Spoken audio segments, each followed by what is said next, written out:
यादें यौमे दिफाए पाकिस्तान के हवाले से मुनक्किद की गई है।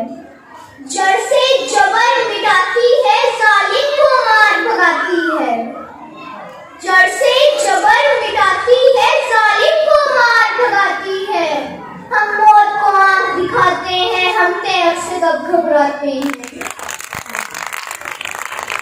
इकबाल ने भी फरमाया है, हम तोप से भी लड़ जाते हैं। जब पर्चे में जा लेकर निकले हम खाक नशीं मक्तल मक्तल, जब पर्चे में जा लेकर निकले हम खाक नशीं मक्तल मक्तल, उस वक्त से लेकर आज तक जल्लाद पे है बदतारी है।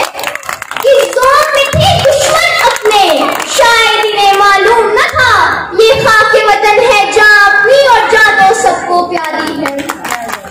सदर वकार आज जरूरत समर की है कि शहीदों के हाँ सदर वकार वो ये बात भूल बैठा था कि अज़्म यकी की तस्वीर, शहीदों के लहू से लिखी तहरीर, कायद की अनथक मेहनत की तस्वीर, इकबाल के ख्वाब की ताबीर, ला इलाहा इल्लल्लाह की बुनियाद पर बनने वाली इस वतन अजीज की धरती ने जिमखाना क्लब में शाम की चाय पीने का दावा करने वाला।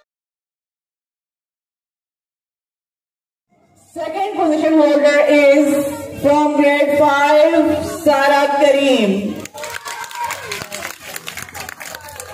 Audience, please pose up our little shining stars. Shining stars. Karwaan point आपका अपना चैनल, सुनते रहिए, देखते रहिए। कारवां पॉइंट आपका अपना चैनल।